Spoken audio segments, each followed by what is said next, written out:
Graça e paz a todos. Que Deus te abençoe no dia de hoje. Vamos começar mais um estudo da nossa Bíblia, da nossa Palavra de Deus, que se encontra no livro de Eclesiastes, capítulo 7, e que nos orienta nas vantagens do sofrimento, da paciência e da moderação, onde Salomão nos mostra que aquilo que nós temos falado, temos conversado, que muitas vezes estamos passando por situações difíceis e não conseguimos crer que aquilo é de Deus para as nossas vidas. Salomão, neste capítulo, ele fala que há vantagem no sofrimento. O que você precisa aprender é observar. Se você analisar a Bíblia, José do Egito passou 2 anos na cadeia e lá ele administrava na miséria, ele administrava na falta de recursos. Depois ele pôde reinar o Egito por 7 anos em dificuldades financeiras, porque ele teve a experiência quando ele estava na cadeia. Jó, no último capítulo do livro de Jó, é mencionado: os meus olhos te veem.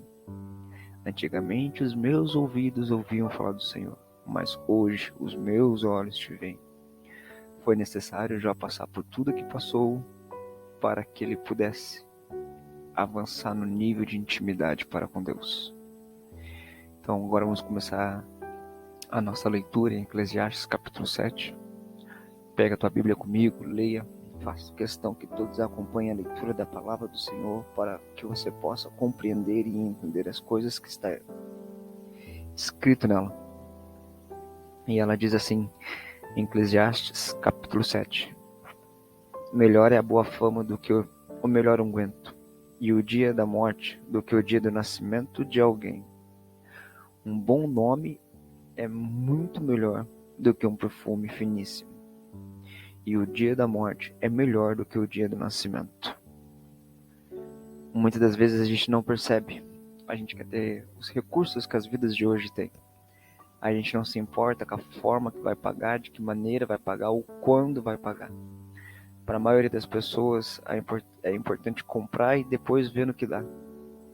Sendo que a própria Escritura, Salomão nos ensina que é melhor, que é muito melhor você ter um nome limpo, um nome puro, um nome que todos respeitam, um nome que todos saibam que é um nome de um homem ou de uma mulher de caráter, do que ter as melhores coisas, mas ser falado por mal de todo mundo. O que adianta eu ter um carrão, ter uma casona, mas ser onde todo mundo fala mal de mim pelas costas, me apedreja e tudo mais. E as pessoas não conseguem perceber isso. Hoje a nossa sociedade não se importa mais com o nome, com a palavra, como era nos tempos antigos. E isso também é interessante de se analisar. No versículo 2 ele vai dizer: melhor é ir à casa onde há luto do que ir à casa onde há banquete, porque ali se vê o fim de todos os homens, e os vivos o aplicam ao seu coração. Melhor é a tristeza do que o riso, porque com a tristeza do rosto se faz melhor o coração. O que ele está querendo dizer isso? Ele está querendo dizer que não é para você ficar triste o tempo todo, não é para você ficar rabugenta, não é para você ficar rabugento, não é para você afundar a tua vida em tristezas, em poços de lágrimas. Não é isso que ele está dizendo. Mas ele está dizendo que no momento da morte, você já parou para ver que quando as pessoas morrem, nós paramos para falar o quanto a pessoa era boa, o quanto a pessoa era maravilhosa, as coisas que foi vivenciada com aquela pessoa. Você tende a trazer memórias que enquanto estava vivo não trouxe. Você oferece o amor para o morto que você não oferecia para o vivo. Quantos defuntos recebem inúmeros buquês de flores, coroas de flores, mas que enquanto estava vivo não recebeu nada disso? Por isso que ele fala que melhor é a morte, porque a gente para pensar, para analisar, porque melhor é a tristeza, porque aquilo nos obriga a parar para pensar. E geralmente quando você está num momento de alegria, de euforia, você não está se preocupando com o amanhã, não está se preocupando com o depois de amanhã, não está se preocupando com daqui a 5 minutos. Você está preocupado com aquilo que você está vivenciando. Por isso que ele fala, melhor é estar triste do que o rosto coberto de alegria. Aprenda a analisar a tua vida. Aprenda a colocar a tua vida em respaldo certo de conhecimento e sabedoria. No versículo 4 vai estar escrito: o coração dos sábios está na casa de luto, mas o coração dos tolos na casa da alegria. Quando você para pensar no legado que você está deixando, quando você para pensar como vai ser o amanhã, entenda uma coisa: não é para você deixar de viver a tua vida, não é para você deixar de se alegrar, não é isso. Você não tem que se preocupar com o amanhã ao ponto de deixar o hoje de lado. Não, muito pelo contrário. Viva o hoje, mas sonhe e planeje o amanhã. O amanhã pertence a Deus. Você não sabe se você vai estar vivo, se você vai estar morto, mas você precisa ter projetos e sonhos para caso você chegue no amanhã, você esteja lutando, correndo atrás de algo, analisando, sempre compreendendo. Existe uma linha tênue de equilíbrio entre a alegria e o sofrimento. E tudo que é demais faz mal, inclusive a alegria. Ela nos coloca numa zona de conforto que nós não deveríamos estar, nos coloca num patamar que nos aprisiona e nos traz uma falsa libertação, uma falsa liberdade. E você precisa analisar e vigiar nesse detalhe. No versículo 5, ele vai dizer: melhor é ouvir a repreensão do sábio do que ouvir alguém de canção do tolo. Porque qual o crepitar dos espinhos debaixo de uma panela? Tal é o riso do tolo, também isto é vaidade. Ou seja, é melhor ouvir repressão de um sábio do que a canção de um tolo. O estalo de um espinho debaixo da panela, assim é o riso dos tolos. Assim também não faz sentido, é vaidade. É possível um espinho perfurar uma panela? Não é. Daí ele está querendo dizer isso aí para nós. Que é melhor nós ouvirmos uma repreensão e sentir uma pequena fisgada, uma pequena dor, e aprender com aquilo, melhorar com aquilo, do que não acontecer nada. A gente passar por um momento sem dar atenção, sem dar o devido crédito. Em Hebreus capítulo 12, versículo 11, se eu não estou enganado, ele vai dizer assim: a repreensão no seu momento que for aplicado, ou seja, a repreensão no momento em que recebemos, ela nos é amarga, sem prazer e sem vontade alguma. Mas para aqueles que pela correção exercitados, ou seja, quando eu recebo a repreensão e coloco ela em prática, mais tarde ela trará alegria. Não é no momento nem depois, é mais tarde. A Bíblia não determina quanto tempo vai levar, porque também vai depender de quanto tempo eu vou levar para aprender, para que essa repreensão se torne motivo de alegria na minha vida. No versículo 7 vai estar escrito: verdadeiramente a opressão faz endoidecer até o sábio, e a peita corrompe os corações. O fim das coisas é melhor do que o seu início, e o paciente é melhor que o orgulhoso. A opressão transforma o sábio em tolo, e o suborno corrompe o coração. No versículo 9 vai estar escrito: não se apresse no teu espírito a irar-te, porque a ira abriga-se no seio dos tolos. Não permita que a ira domine depressa o seu coração, o seu espírito, pois a ira se aloja no íntimo dos tolos. E quando ela aloja, ela traz consigo consequências que não é bom para a nossa vida espiritual e emocional. E isso, quando nós temos a nossa vida espiritual e emocional abalada, acaba se revelando na nossa saúde física vários tipos de enfermidades. Você já viu quando você está estressado, nervoso, te dá tremedeira, te dá ânsia de vômito, dor de cabeça e vários fatores? Pois é, a ira faz mal ao teu organismo. Cuide com isso. No versículo 10 vai dizer: nunca digas, porque foram os dias passados melhores do que estes. Porque nunca com sabedoria isto perguntarias.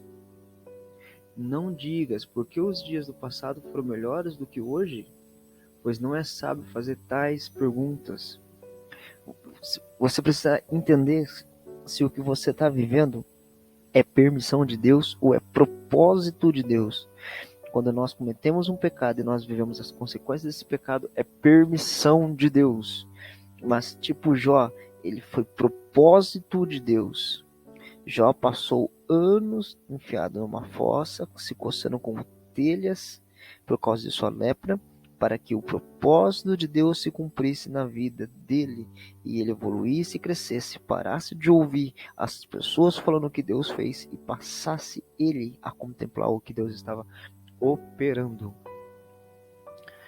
No versículo 11: tão boa é a sabedoria como a herança, e dela tiram proveitos que vêm ao sol. Porque a sabedoria serve de sombra, como de sombra serve o dinheiro. Mas a excelência da sabedoria é que ela dá vida ao seu possuidor. A sabedoria oferece proteção, como faz o dinheiro. O dinheiro também oferece proteção. Mas a vantagem do conhecimento é esta: a sabedoria preserva a vida de quem a possui. Vamos supor que você sabe como administrar o seu dinheiro. Aquela sabedoria, aquele conhecimento vai te fazer viver muito bem. Porque você não vai gastar com tolices, não vai gastar com bobeira, não vai gastar de qualquer maneira. Mas agora, se você tem muito dinheiro, mas você não tem a capacidade de conhecimento, a sabedoria, você pode acabar gastando tudo. E a tua proteção vai se embora e você passa necessidades, dificuldades, complicações e humilhações.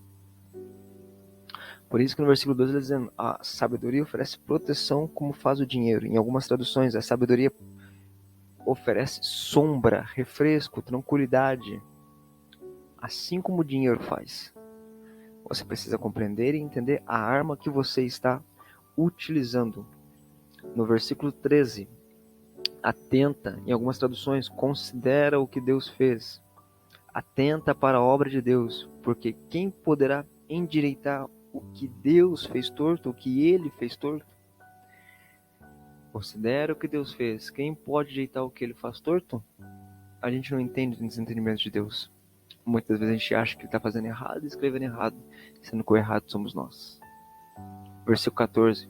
Quando os dias forem bons, aproveite-o bem. Mas quando forem ruins, considere: Deus fez tanto um quanto o outro, para evitar que o homem descubra qualquer coisa sobre o seu futuro. Ou seja, no dia da prosperidade, alegre-se, porque Deus está fazendo você prosperar. Mas no dia da adversidade, considera, pensa, analisa, porque Deus também fez o dia bom assim como fez o dia ruim. Fez o dia ruim assim como ele fez o dia bom. E você acha que não? Quantas pessoas já ouviram falar: estou na luta, estou na prova, o Satanás está se levantando contra mim. Mas na verdade não, na verdade é Deus te tratando, te limpando, te purificando, te santificando, te fazendo entender e compreender a boa vontade e o querer dele sobre as nossas vidas. E este era o momento que você tinha para dar um glória a Deus, um aleluia. Perdeu a oportunidade. Não deixe passar essa oportunidade. Glorifique o nome do Senhor em todo o tempo. Glória a Deus, aleluia. No versículo 16, ele vai estar escrito: não sejas excessivamente justo, nem demasiadamente sábio, porque destruir-se-ia a si mesmo. Não seja demasiadamente justo, nem demasiadamente sábio, porque te destruirias a ti mesmo. Quando você começa a querer exercer uma justiça muito rigorosa, você destrói a tudo e todos que estão à tua volta. Lembra? Muitas pessoas deixam de pregar isso hoje. Jesus é justo, ele é poderoso, é fiel. Aquilo que você planta, aquilo também você colherá. Mas Deus também é amor. E hoje nós pregamos muito amor, e pouca justiça. E Jesus veio e pregou: arrependei-vos. João o Batista veio e pregou: arrependei-vos. Os apóstolos pregaram: venha e arrependa-te dos teus pecados. Paulo pregou: arrepende dos teus pecados. Chega a nossa geração e vem pregar: Jesus te ama, vem assim mesmo. Não é bem assim. Entenda e compreenda. Você não pode ser muito justo, mas você tem que ser justo. Não é o justo de, aqui eu posso fazer, aqui eu não posso pecar. Aqui eu posso pecar, aqui eu não posso pecar. Não é esse tipo de justiça que eu estou falando. O tipo de justiça é que você precisa aprender a amar, dar carinho, mas ao mesmo tempo ser justo. E quando você for justo, ao mesmo tempo saber amar e dar carinho. Uma balança de equilíbrio que o Espírito Santo nos induz a realizar, segundo a vontade, o propósito e o querer dele, se nos colocarmos à disposição para que Deus possa nos usar. No versículo 18, vai estar escrito: bom é que retenhas isto, e também disto não retires a tua mão, porque quem teme a Deus escapa de tudo isso. É bom reter uma coisa e não abrir mão de outra, pois quem teme a Deus evitará ambos os extremos. Coloque amor e coloque justiça na mesma medida, sem que haja muito amor, pois você leva a pessoa ao caminho errado, e sem que haja justiça ao extremo, pois você também pode fazer a pessoa criar ódio, raiva e desandar por completo. Então, quando tiveres um, tenha o outro na mesma medida, na mesma fórmula e no mesmo padrão. Amém? E no versículo 18 ele vai dizer: bom é que retenhas isto, e também disto não retires a tua mão. Tá vendo? Não abra mão de um por causa de outro. Que os dois andem alinhados. Versículo 19. A sabedoria fortalece ao sábio, mais do que 10 governadores que haja na cidade. Não adianta ser grande a tua multidão, se nenhum for sábio ao ponto de saber equilibrar o jogo. Versículo 20. Na verdade, que não há homem justo sobre a terra, que faça bem o que nunca peque. Tão pouco apliques o teu coração a todas as palavras que se discernem, para que não venhas a ouvir o que o teu servo te amaldiçoe. Porque o teu coração também já confessou muitas vezes que tu amaldiçoaste a outros. Ou seja, não há um só justo na terra. Ninguém que pratique o bem e que nunca tenha pecado. Não dê atenção a todas as palavras que o povo diz. Caso contrário, poderá ouvir o seu próprio servo falando mal de você. Hoje, as pessoas, a maioria dos pastores, não procuram pregar a palavra do Senhor, procuram agradar as pessoas. Quando você vê a história do profeta Jeremias, você vê que ele é um profeta repudiado e afastado das pessoas. Mas ele é um profeta que prega a verdade, ele não se preocupa com o que as pessoas estão falando ou deixando de falar dele, ele se preocupa com a boa e agradável vontade do Senhor. Ele se preocupa em agradar o Espírito Santo, o Deus Todo-Poderoso e o nosso Senhor Jesus Cristo maravilhoso. Quem você tem se preocupado em agradar? Está cometendo pecados para agradar outras pessoas? Vigia e ora, porque isso não passa de vaidade. No versículo 23, tudo isto inquiriri com sabedoria e disse: sabedoria adquiri, mas ela ainda estava longe de mim. Ou seja, tudo isto a gente examina mediante o nosso conhecimento e o nosso nível de sabedoria. E se nós estamos decididos a ser mais sábios, nós temos que pesquisar, estudar, analisar mais vezes. Só que quando está fora do nosso alcance, se torna dificultoso, se torna trabalhoso. Por isso você precisa orar, orar, orar, orar até que Deus fale com você. Você precisa orar, orar, orar até que você aprenda a orar. Você precisa jejuar até que você não tenha mais fome de Deus. E você precisa ler as Escrituras até que as revelações de Deus apareçam para você. No versículo 24 vai estar escrito: longe está o que foi, e profundíssimo, profundíssimo, quem o achará? A realidade está bem distante e é muito profunda para nós. A gente nunca vai conseguir encontrar a realidade verdadeira. Até mesmo na palavra de Deus, a gente não encontra a realidade completa e verdadeira, porque Deus revela aos poucos para os que o buscam. Buscareis e me encontrareis, quando buscareis de todo o vosso coração, em algumas traduções de todo o vosso entendimento. Então você precisa aprender a buscar ao Senhor, para que você possa encontrar a verdadeira razão e a verdadeira verdade escondida na terra na palavra de Deus e em tudo quanto Deus fez e operou pelas nossas vidas. Versículo 25 vai dizer: eu tornei a voltar-me e determinei em meu coração saber e inquirir e buscar sabedoria e a razão, e conhecer as loucuras da impiedade e a doidice dos desvarios. Ou seja, por isso dediquei-me a aprender, a investigar, a buscar a sabedoria e a razão de ser das coisas, para compreender a insensatez da impiedade e a loucura da insensatez. Quando ele fala para nós que a gente tem que aprender e a buscar é quando você procura algo com muita vontade, com muita afinidade, até encontrar e tirar proveito daquilo. E você precisa encontrar na palavra do Senhor o conhecimento e a sabedoria. Você precisa buscar, investigar a fundo o que as Sagradas Escrituras estão nos falando e nos ensinando. No versículo 26 ele vai dizer: e eu achei uma coisa mais amarga do que a morte, a mulher cujo coração são redes de laço e cujas mãos são ataduras. Quem for bom diante de Deus escapará dela, mas o pecador virá a ser preso por ela. Descobri que muito mais amarga do que a morte é a mulher que serve de laço, cujo coração é uma armadilha e cujas mãos são correntes. O homem que agrada a Deus escapará dela, mas ao pecador ele a apanhará. Olha só que interessante. Tem castigos que a gente acha que não, mas são bem piores do que estar na presença de Deus. O castigo recebido por Deus.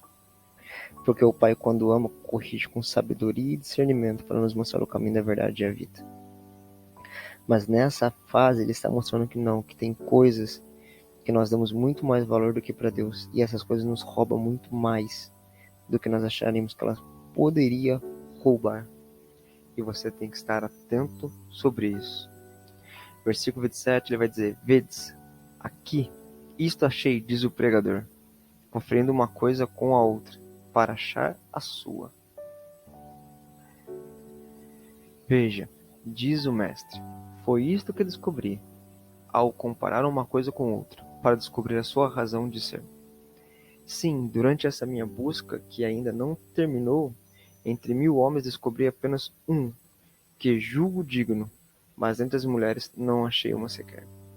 Assim cheguei a esta conclusão: Deus fez os homens justos, mas eles foram em busca de muitas intrigas, coisas que não vale a pena. Só existe um homem verdadeiro, puro, sincero, fiel e reto, que habitou nesta terra e hoje faz morada no reino dos céus, e o seu nome é Jesus Cristo. Não importa, você pode buscar ministérios, você pode buscar fazer a obra de Deus, mas se você não vigiar e não cuidar, você se torna justamente o que o versículo 29 fala. Cheguei à conclusão, Deus fez o homem justos, mas os próprios homens foram em busca de muitas intrigas, brigas, invejas, ganância, ódio, raiva, sentimentos que não deveriam ter em seu coração. E assim agradecemos a Deus por mais um estudo, que a palavra do Senhor possa transbordar no teu coração e te mostrar um caminho de verdade, de vida, guardando, restaurando, transformando, purificando e santificando ao teu coração e à tua família. E que Deus possa te abençoar cada dia, cada vez mais, por estar comigo até aqui. Deus te abençoe em nome de Jesus. Amém.